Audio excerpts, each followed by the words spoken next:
With no major news coming from the PAC on additions and media values, what is really going on?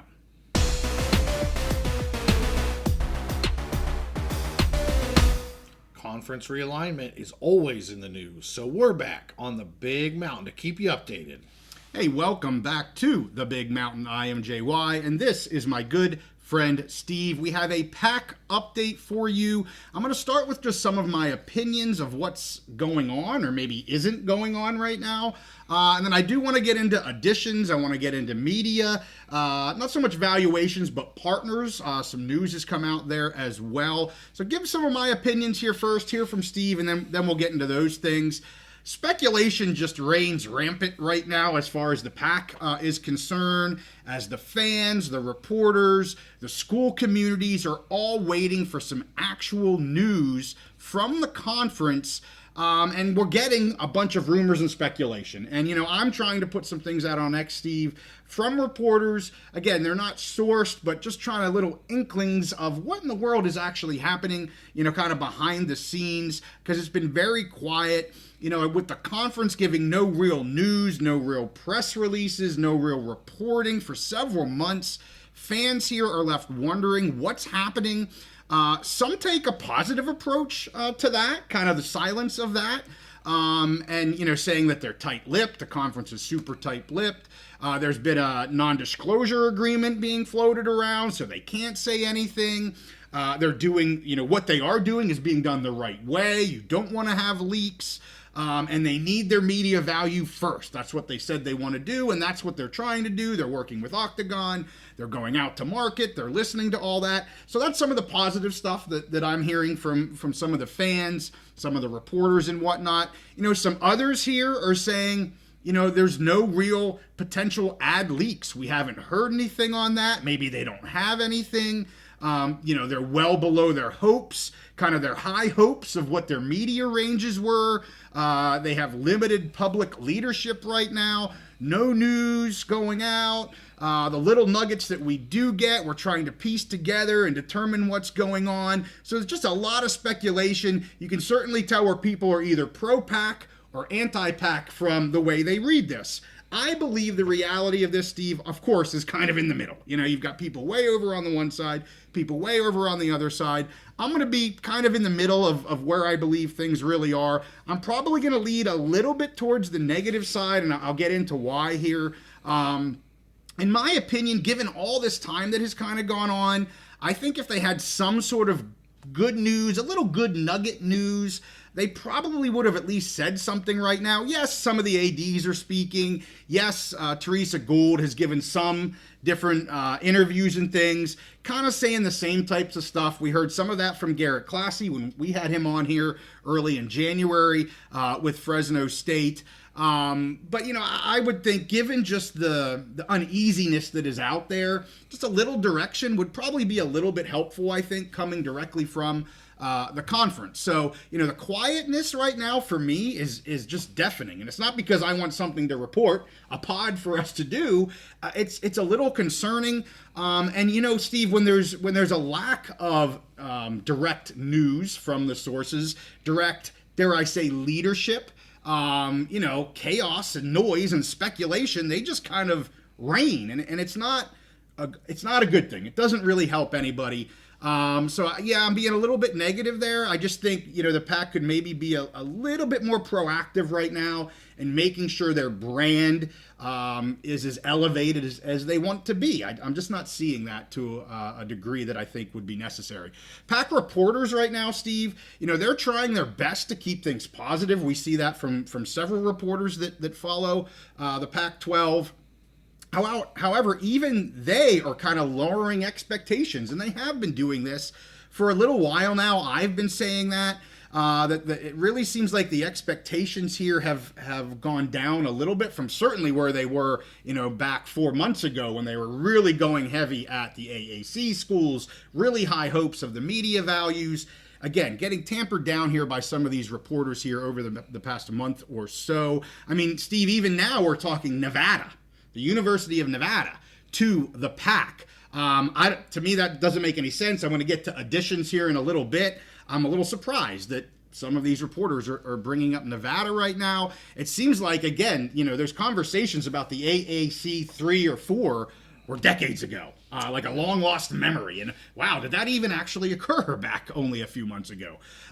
We also have reports coming out about the valuations, the media valuations.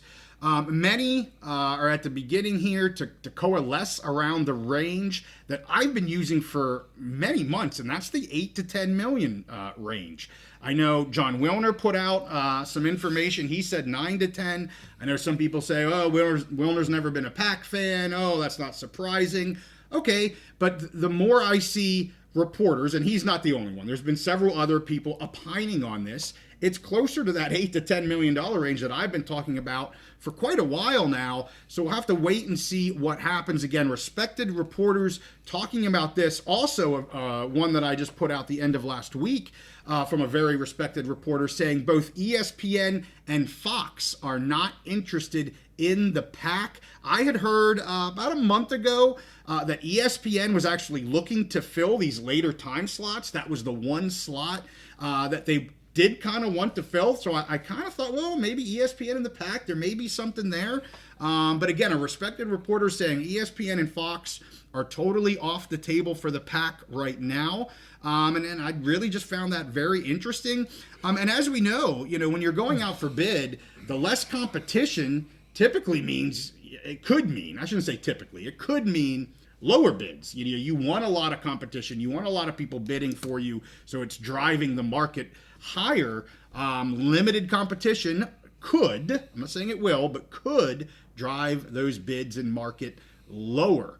Also, the only other thing I would just say here is, we've talked about the early indications here from both the PAC and the Mountain West kind of being on the lower side of their expectations. I had a source reach out to me and say, both of these conferences are seeing kind of lower side expectations for their media value. And I have always said, I think they go together. I think if the PAC was seeing higher valuations, I think the Mountain West would see higher valuations. I don't think one's going to go really, really high and one's going to be really, really low. I think they would both like to push each other higher. What I'm being told, I'm not saying they're pushing each other lower, but they're not seeing that kind of upper end of their expectations here. And the last thing that I'm just going to say, and I just want to hear what some of your opinion on this before I get into some more items, is that, streaming, again, we talk about streaming a lot, that could absolutely produce higher revenue if you get that right partner to do so. But it's also a risk of losing exposure depending on who that is. And I'm talking strictly streaming, the Netflix, the Prime, the Apple. I'm not talking about that, TNT, that kind of, you get both avenues. You get the linear, plus you get the, Max that I think they stream on. I'm talking streaming only type of platforms. So again, they got to really manage the risk there to see kind of what they really want to do. And I think that's what the PAC is doing right now. So, to me, could the silence here, Steve, be a sign of strength? Could they be coming out here in March or in 2 months or whatever it is, and get that $12 to $15 million value, get those two great members? Absolutely. I mean, I'm not saying the silence means that bad things are happening. I just think it's more likely that they're not seeing the returns that they were hoping for. To me, the silence is not necessarily a great thing. And also, I'll just bring up the Navarez statement from last week. Is that statement a sign of desperation, as I've heard some people say, things aren't good because the Mountain West has to put out this statement?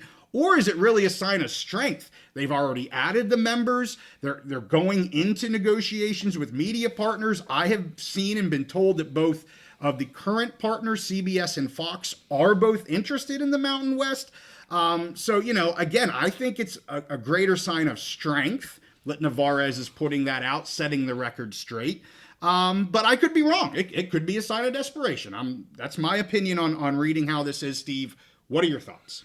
Well, first of all, I think there's two parts of this that you have to consider, and both are important, very important. One, so the two parts of it is, the first part is actual reality, actual results. Yep. The second part is the public perception public relations portion of this. Right. So first of all, the actual reality and results. Right now, we just don't know anything. There could be all kinds of talks behind the scenes, and sometimes it's very quiet before a deal gets done because everyone's trying to keep their cards close to the vest and not leak anything to blow it up. So, but they have some deliverables that need to happen. Some results that need to happen, and one is to complete their membership, finalize their membership at least. Maybe not forever, but for like the 2026 season. Get their final members. It's going to make them a true, real, viable conference in 2026 and beyond. So that's a huge part. The other part is their media deal. Like they need to get that done. A lot of times it doesn't do anybody any good to talk about the media deal and speculate and do all that stuff before it gets done. Sometimes there are some stuff leaked, people float things. But we just don't know what's going on there. You've had some different clues about valuation. And so we can kind of look into some of that, but until they produce a deal, until they announce who their partners are, and until we get some hard figures, we just have no idea. Now, they may end up being greats. They may be above what our projections are. Sure. They might be below. Yeah. And so that it's a very important side to it. And, their commissioner, their decision makers, they need to focus on those things. Those are the most important. Those are the two things that are going to ensure their viability as a conference going forward. Yeah. Because they were basically destroyed and blown up. They've added some new members, but the job is not done yet to ensure that they can survive moving forward. So that's the results and the reality part. The second part is the public perception, the public relations portion. Right. And why is that important for the PAC? Well, because they are still trying to maintain, for a while they were basically trying to maintain that autonomous status. Yes. They weren't able to do that, but they're basically trying to maintain, hey, we're still on that verge. We're on that edge of, potentially maybe regaining or being a major conference again. Or at least we view ourselves as kind of the best of the G conferences. So a lot of that kind of thing, like they can't show it on the field right now. Right. So a lot of that they have to show that through strength and power in the public arena, the public venue. And so there was some talk before about, coming up with a new revolutionary contract, media partner. And before they had their initial collapse, they were in talks with some streaming partners and things like that. So they need to be working behind the scenes and get the job done, but also they do need to manage the message, at least maintain that appearance of, hey, we want to be a power conference again. And we don't know what's going on the results side. We won't know until they announce it. Correct. So we can't judge that. Correct. But on the public relations side, they've basically gone dark. They've basically gone silent. They haven't done much, especially lately. There was a lot of big talk in the front. Sure. But there really hasn't been much lately to just remind people that, hey, we're still the PAC. Yes. And that's what they want to do. They want to keep people thinking of them as the PAC and not some new G conference. Well, if that's the case, then, the Big Ten is always releasing things. The SEC is always releasing things. Yes. Your MAC and the Big 12 will never shuts up.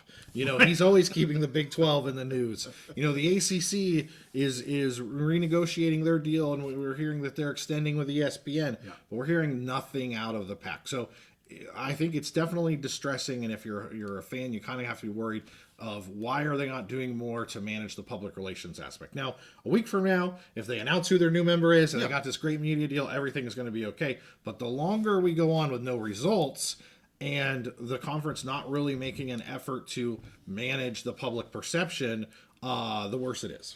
You hit the nail on the head. It's the public perception, and that's what has me concerned for the PAC. That's something that you can do, and you don't have to be putting out specific information about your ongoings behind the scenes, but you do need to keep yourself in the news. Yes. Especially while you're looking for an addition. And to my understanding, they don't have one yet. And you're hearing rumors about this, but it's not coming from the conference. And I'm not saying it would directly come from the conference, in terms of, we're in talks with X, Y, and Z. That's not what I'm saying. But you got to drive the narrative, because if you're not driving the narrative, as I kind of said in the beginning, it's just noise and speculation, and it's not a good look. I think you hit the nail on the head. I also, real quick, you know who was really good?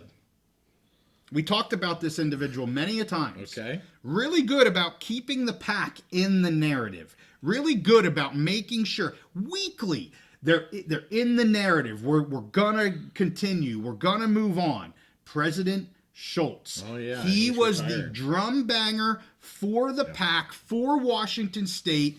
And, ever since this rebuild began, now he is retiring. Yes. I know there's a transition there and all that. I know not all Washington State Coug fans like President Schultz. I understand all of that.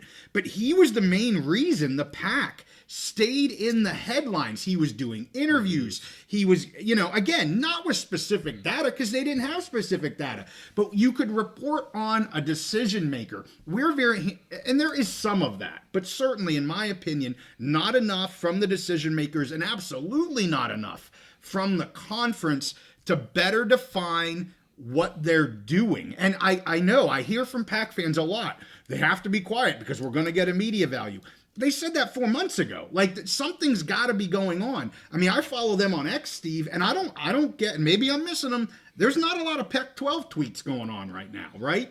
That's concerning. There should be stuff happening to stay relevant, to stay in the news. So you hit the nail on the head there. Yeah, big leadership vacuum with Schultz retiring. He hasn't retired yet, but he's on his way out. I mean, he's tying up loose ends at Washington State. Right. He was the de facto leader of the PAC. He was. Once it blew up. And I kind of forgot about him because he's just kind of gone. Well, and A.D. Chun was right beside him, and he's now gone as well, Yes. right? So the two guys that were the main drivers of this, and I'm not saying drivers of a rebuild, but drivers to maintain relevance, were Schultz and Chun. Yeah. Chun's now gone. Schultz is on his way out. And there's nobody filling that. I mean, they were the guys in the courtroom sitting there to fight for their school. Yep. Who's fighting right now? Right. I'm very concerned. And there's some danger there with, like you mentioned, Wilner and Canzano. They're the ones that are kind of keeping the narrative going, keeping the public, which is, they're basically PAC beat writers, or however you want to look at it. Sure. But Canzano, we will be told that Wilner's not. Okay, we'll be told that Wilner does not like the PAC. Well, but yes, you're exactly right. They're in who, discussions of the Western. Yeah, yes. they're keeping the narrative going and just conversation going. Yes. Well, and right now I think for the most part, especially Canzano, been pro PAC. But what happens if they're the ones that are controlling the narrative? You're letting them, keep your public perception afloat. What happens if they turn on you and they start questioning you? Yeah. So that's incredibly dangerous. So yeah, I think that they need to step up their, and I understand they collapsed and now they're rebuilding, and a lot of their newer members who are going to be big time power players in the conference are still currently members of the Mountain West, so they can't come out and really talk for the PAC too much. But still, they a big part of their strategy of what they're trying to do, it was maintain the reputation of the PAC, maintain the name, the value of the brand. If that's a big part of what you're trying to do, you need to be out there pumping up that brand and keeping it floating, not letting it sink and hit the ground. Exactly. Well, I want to talk about just that. There was I believe it was a 2-day meeting last week where I believe it was the ADs, I'm sure there were some others, but it was absolutely the ADs of the new PAC got together for a multi-day meeting. And there was a quote that I found interesting that I want to talk about. We're going to kind of move to the additions piece of this right now. And this quote was published by John Canzano from one of the ADs. And it says, quote, "The feedback we are getting from prospective media partners is that there isn't one expansion edition that clearly stands out above the others." So remember, they have 7 football members now.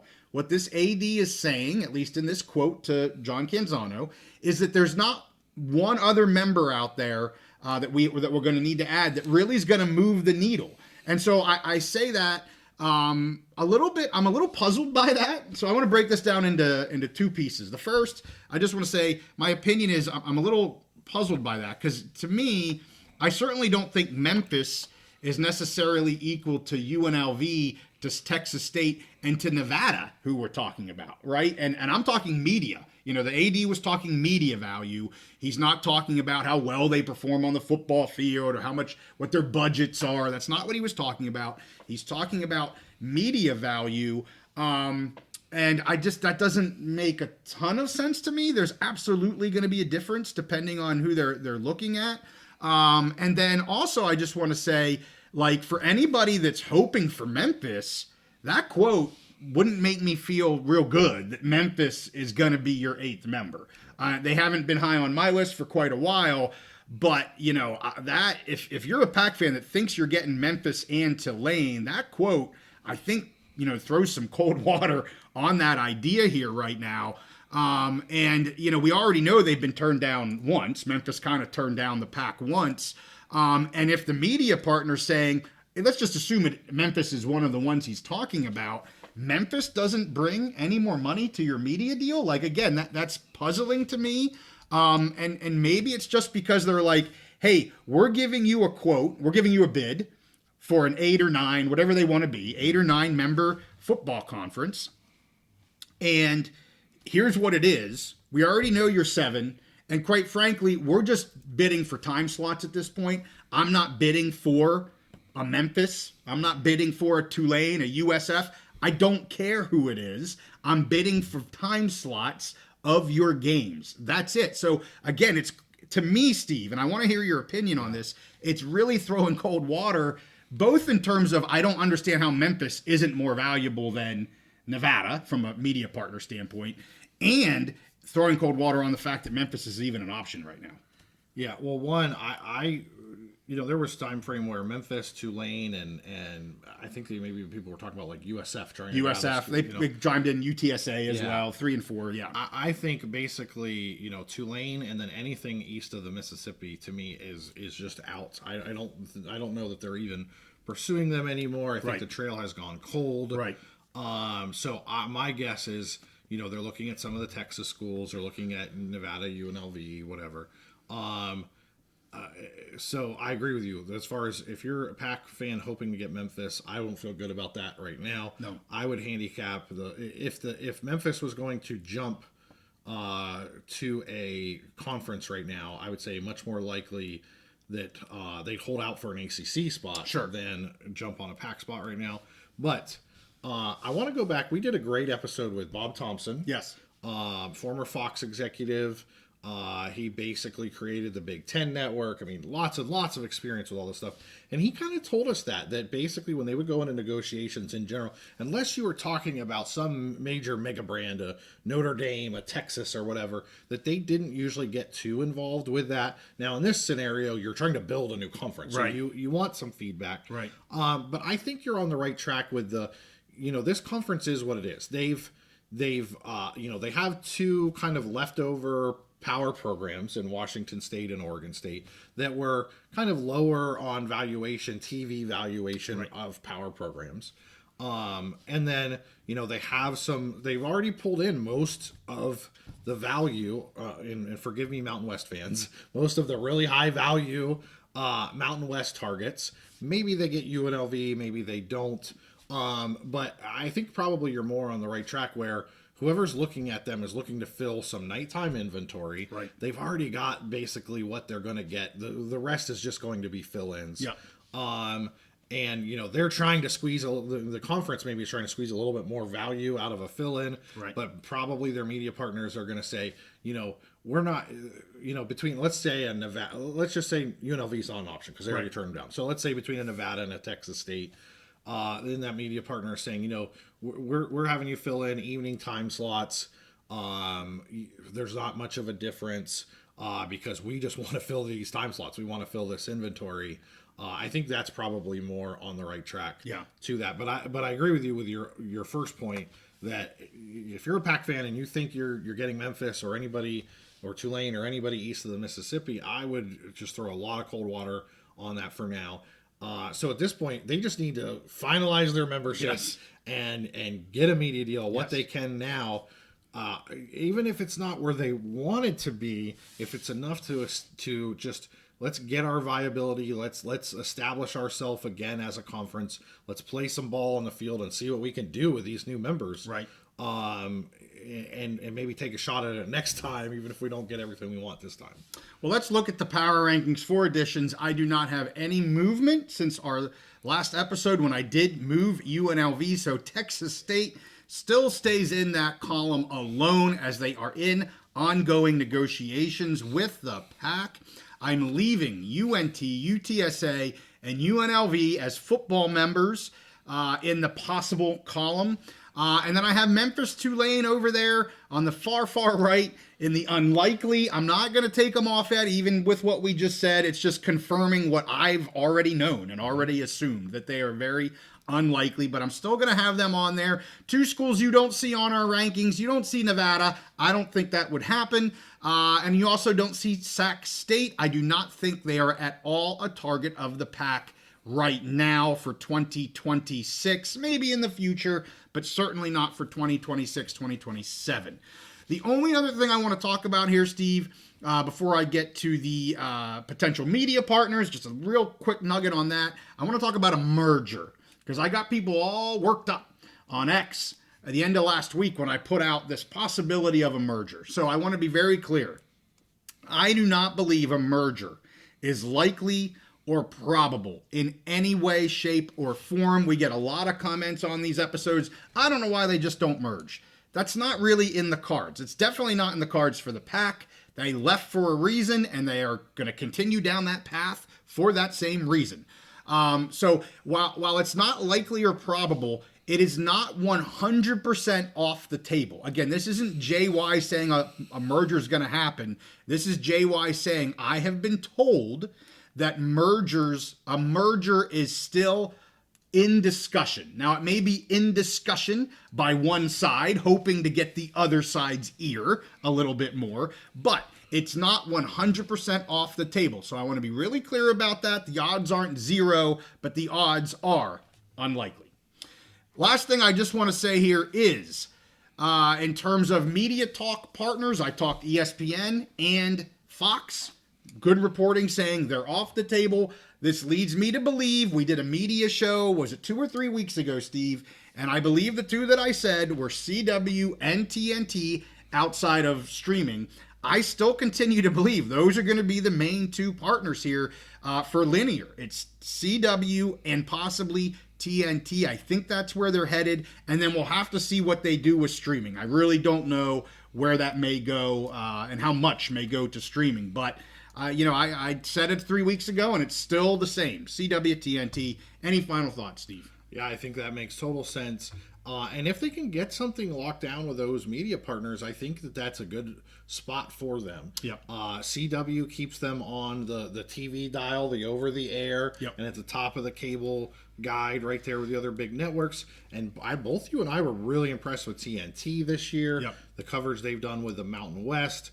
So if that's what they're looking at, those are good partners. They may not be able to get what they thought they were going to get. And for me at this point, my advice is add your final member, whatever, Texas State or whoever it's going to be. Yep. Get your media deal locked in so that this isn't what everybody's talking about. Yep. Let's change the conversation. If I'm the PAC, I want to change the conversation from when am I going to get my last partner and when am I going to get a TV deal to, hey, these are the awesome games we're going to be having on. Right. These are going to be on TV. You're going to get to watch these games, bragging about our brands. Our Boise State Beavs are playing these schools, this and that. We're extending the Apple Cup. We're extending, this or whatever. Those are the things that fans want to hear and want to talk about. So I get it. They're trying to be quiet. They're finalizing it. But at some point, if you don't get results soon, your public perception is just going to keep taking hits, and that's not where they want to be.